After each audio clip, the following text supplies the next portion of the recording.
지금으로부터 약 40년 전의 일본, 한 연예 기획사가 있었습니다. 하지만 소속 아이돌들은 침체기였고 자사 아이돌을 홍보하기 위해 매일 자전거를 타고 기획사의 부사장이 방송국을 돌았습니다. 바로 자니스 사무소의 메리 기타가와의 얘기입니다. 그렇게 겨우겨우 한 드라마에 출연 제의를 받았습니다. 바로 1979년에 방영된 드라마 3학년 B반의 김파치 선생이었는데요. 여기에 출연하게 된 아이돌은 이 3명. 이들은 모두 드라마 시리즈의 학생 역으로 출연했는데 자니스의 침체기를 끝내며 타노킨 트리오로 불리게 되었습니다. 이 유닛은 1980년대 활동했는데 몇 년 안 되어 해산했고 각자 솔로의 길을 걷기 시작했습니다. 그리고 버블 시대 큰 인기를 끌었던 게 바로 콘도 마사히코입니다. 도대체 일본 버블 시대에는 무슨 막아 낀 건지 연예인들의 스토리도 참 기구하고 다이나믹합니다. 우리나라에서도 긴 기라기니를 흥행시키며 큰 인기를 끌었던 콘도의 연애에 대해서는 지난번에 한번 다뤘었는데요.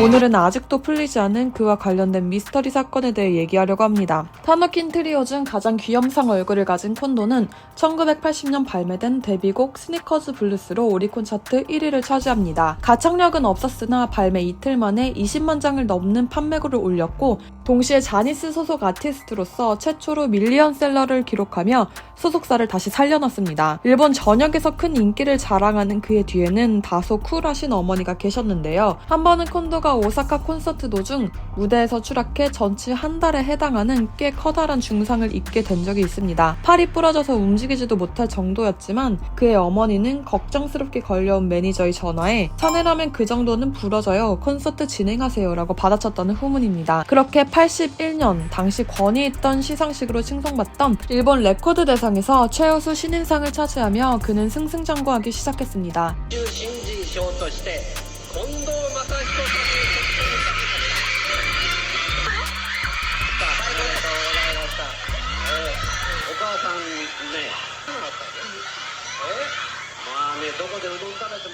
수상 직후 터져나오는 기쁨을 주체하지 못하는 어린 콘도, 그리고 그 뒤로 어머니가 등장하자 순식간에 얼굴을 묻고 울음을 터뜨려버렸습니다. 어머니를 보고 오열하는 앳된 소년의 모습에 관객들 역시 감동을 할 수밖에 없었죠.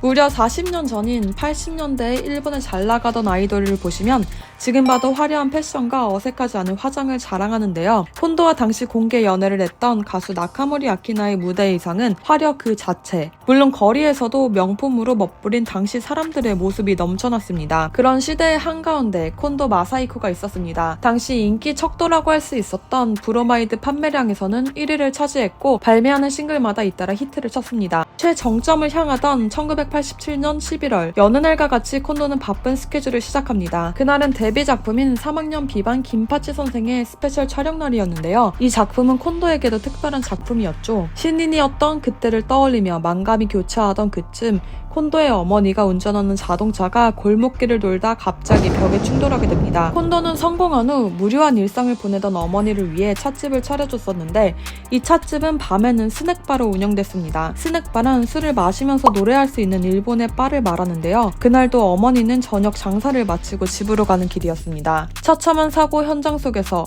어머니는 병원으로 실려갔지만 얼마 안 돼 의식불명의 중태로 빠지며 생사를 넘나들게 됐습니다. 사고 소식을 알게 된 콘도는 동요했지만 바로 앞에 놓인 빡빡한 스케줄에 어쩔 줄 몰랐습니다. 무슨 일이 있으면 다시 전화하겠다던 아버지. 무거운 마음으로 일정대로 김파치 선생의 추가 촬영 현장을 향하고 있었는데 맑다고 얘기했던 기상 예보와는 다르게 갑자기 비가 거세게 내리기 시작했습니다. 마치 영화처럼 비는 폭우로 변했고 촬영은 취소되었습니다.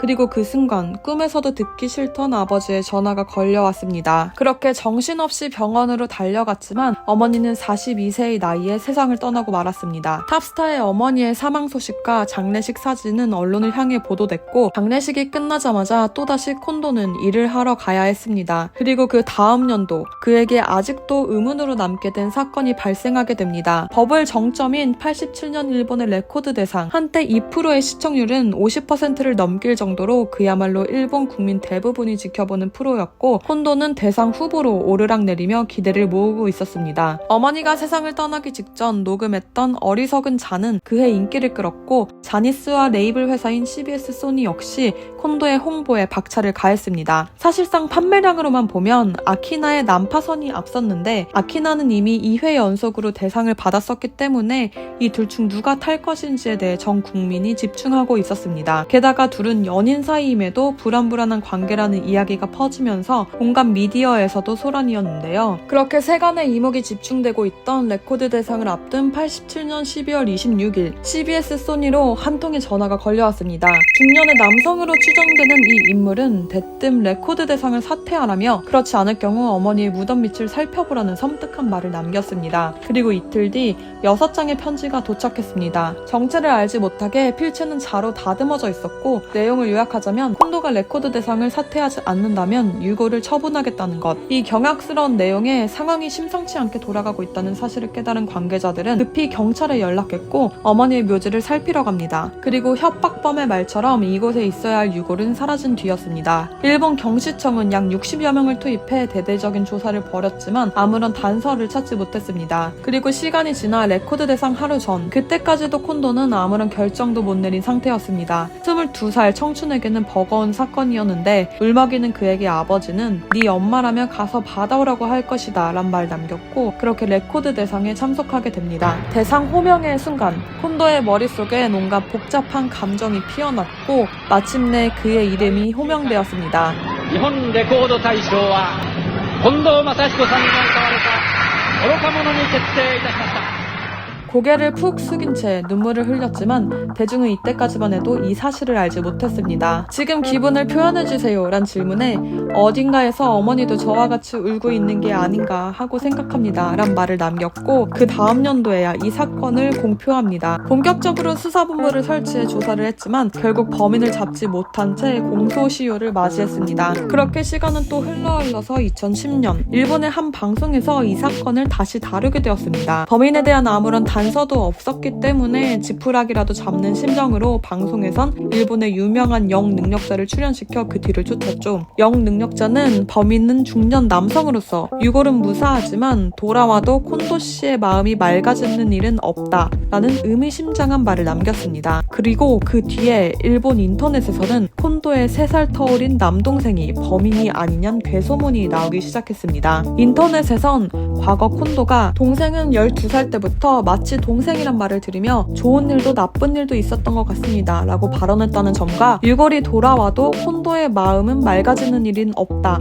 라고 한 영능력자의 발언을 언급했습니다. 또 과거 남동생이 2차례 각성제 소지 혐의로 체포된 이력이 있었으며 콘도와도 거의 절연 상태에 있다는 점을 근거로 내세웠는데요. 그가 체포된 시점은 89년과 91년으로 사건이 발생한 이후였으며 영능력자의 단순한 발언을 그대로 받아들이기엔 물론 무리가 있어 보이긴 합니다. 우연인지 필연인지는 모르겠으나 이 당시 잘 나가던 아이돌인 마츠다 세이코, 나카모리 아키나 역시 다들 인생의 곡선이 꽤나 심했는데요. 당대 탑 아이돌인 마츠다 세이코는 결혼 후 딸아이를 낳았지만 이후 온갖 스캔들에 시달리며 이혼과 불륜을 반복, 3번의 결혼을 했고 하나뿐인 딸은 2021년 스스로 생을 마감했습니다. 마츠다 세이코의 라이벌이라고 불리던 나카모리 아키나 역시 가수로서 잘 나가던 커리어와는 별개로 가족들은 아키나에게 끊임없이 금전적으로 매달렸고 사귀던 남성에게도 배신을 겪기도 했습니다. 거품 위에서 떠다니듯 한때 엄청난 인기를 끌던 콘도 마사이코 역시 그 이면엔 찾지 못한 어머니의 유골, 동생의 체포, 그리고 최근엔 그 스스로가 불륜을 인정하며 오랜 기간 몸담았던 사무소를 나와야 했습니다.